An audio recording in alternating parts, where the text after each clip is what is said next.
So last night I stayed up and watched the Golden Globes, and I noticed something interesting. The makeup was all very, very, very natural and barely there. The brows were bold, the skin was delectable, everything was just slightly enhanced. So I'm going to do a look inspired by last night's overwhelming similarities in makeup. I'm here for it. I just prepped my skin with this Bioactive Ceramide Repairing Moisturizer by Inkyless, and it feels very nice and juicy. So here's were a few of my favorite looks from last night. Love this look on America Ferrera. Love that look, love that look, love that look, love that look. These are all on my Instagram. That look on Greta Lee was like, oh, perfect. I just love that everybody looked like themselves and the makeup wasn't really taking over.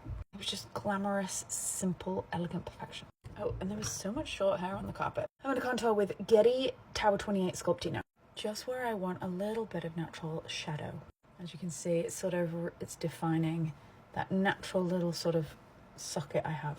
Taking that on the tip of the nose, forehead, blending it really well into the hairline and down.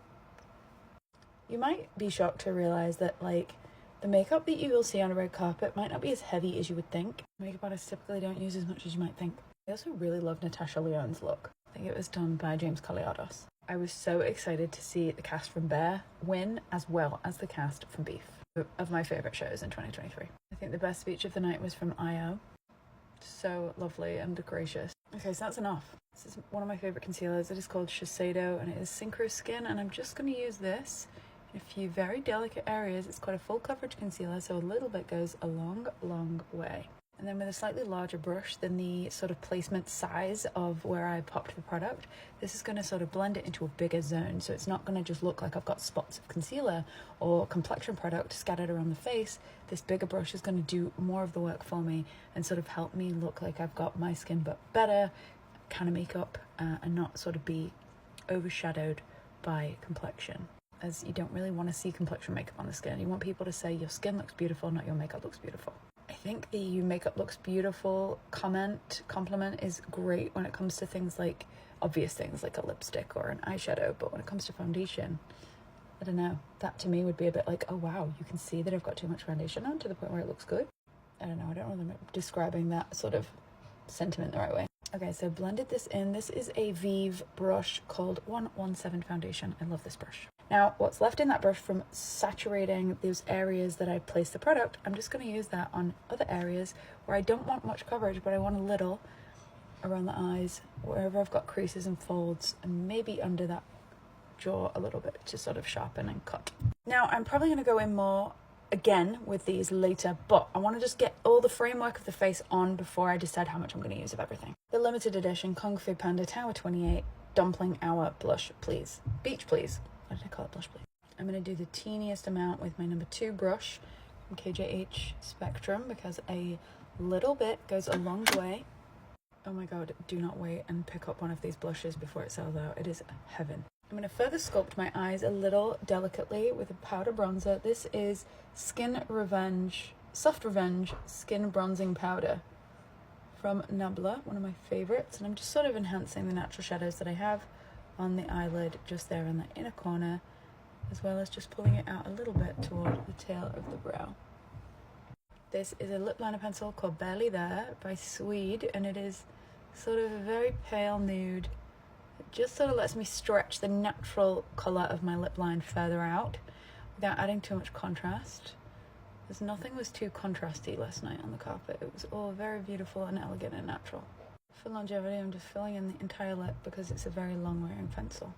And then for a tiny bit of contrast and being so delicate with my pressure here, this is Endless Cacao from Makeup Forever.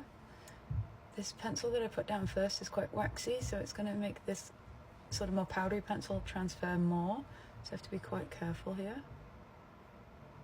But I can sort of be flexible depending on what I put over the top in the sort of concept of consistency. And I'll explain what I mean in a second. So my lip right now is really, really waxy and it isn't sort of moving very much, but if I want to get that to move a little bit more without sort of really compromising the colour, I'll go in with a creamy lipstick. This is Ravi Effortless Lips in the shade Dahlia, and I think this is a perfect red carpet lipstick because I feel like your client could take this with them. They could sort of put it on without really needing too much of a mirror, and it's sort of hydrating and gorgeous and doesn't really sort of have too much shine to take away the colour throughout the evening or sort of make it, you know, move. It's always a fine line between like things sliding off the face and things looking and feeling uncomfortable. All right, so this is the point now where I'm just going to go in with a little bit more concealer, just where I want a little bit more contrast of things. Using a smaller brush for a little bit more control. Putting concealer just under where you contoured there helps to lift the contour up a little bit and helps to create slight more contrast. I'm going to do a black pencil. This is a Huda Beauty pencil in Very Vanta Extreme Black, Extreme Longwear pencil. Just going to sort of buff that lightly into that upper lash line just there for a slight little bit of a shadow before I go in with probably a bit of a liquid liner. I'm sort of modeling this makeup off of what Greta Lee wore. Her makeup artist is incredible and did a gorgeous job. One of my favorite eyeliners is the Vive Power Ink, and I'm just going to sort of press that into the root of my lash where the sort of product is the most. I'm not going to wing it out with the pen because I want to sort of have maximum control and sort of shear it down, so I'm using a brush to pull it out a little bit longer. Sometimes that gives you a little bit more control and flexibility of where the product goes and how the product migrates. And it's also sort of merging it with that pencil. See? I can totally add more if I want to, and I'm gonna. Just a little bit. And then pulling it again with that same brush. I'm using just some mascara at the outer corners of the eye mostly. This is Make Waves from Tower 28. I wouldn't typically use a waterproof mascara or anything on the red carpet, but what I would do is be really stingy with sort of rich emollient eye creams and concealer products around the eye area, because if it's a little bit humid or if it's a little bit sort of muggy outside and that eye cream is sort of dewy, it might make all the eye makeup transfer and run. You could of course ensure that lasts longer with powders and things, but sometimes you might not want to use loads of powders if the client is more dry. So it's about balance and figuring out what's the right amount for each person, depending on the weather and just, you know, the circumstances. This is the Simi Haze powder, and I'm just going to start tapping it anywhere where I've got a lot of shine in the center of my face, as well as to sort of border all of the details that I really don't want to run, like my eyeshadow or eyeliner, my lip, my blush. You really sort of, your powder is sort of your protective layer, helping things not slip and slide around, as well as controlling the shine. Just really make sure that you push it in and you're not leaving powder loose, sort of just sitting on the surface of the face. Powder is also really good to cut right under that contour line for a little bit more contrast. Always powder here, because if it looks a bit damp in there, it could look like your nose is running. A little on the eyelids. I should have done this before mascara, but anyway. So because everything was so delicately placed and applied, I'm just going to do a tiny bit of highlighter using KGH Brand Hyper Shine Highlight in pink.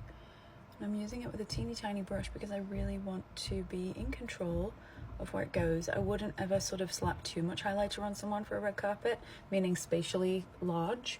I would like to be sort of very much in control of where everything is, and sort of making sure that it doesn't, you know, read too shiny or too matte or too powdery. Everything is just like finite amounts. Now I highlight the ears for red carpet if they're exposed, and I also will highlight, conceal the ears, or put a bit of foundation on the ears just to make everything cohesive. I'm going to pop a little bit of highlighter in that inner corner, put a little bit of light in there, and then the last little step would be some freckles. Freckles are a great way of making your makeup not look like you've got makeup on at all. Because if your freckles are this opaque and this bold, then they wouldn't show through the foundation product. So aside from this being like a little bit of a red carpet kind of glam inspired by last night, I also think it would be a great sort of bridal makeup or just special occasion makeup if you are a natural lover. Boosting my blush just a little bit, because I like to always sort of just do a little bit of everything and then go back in for a second round.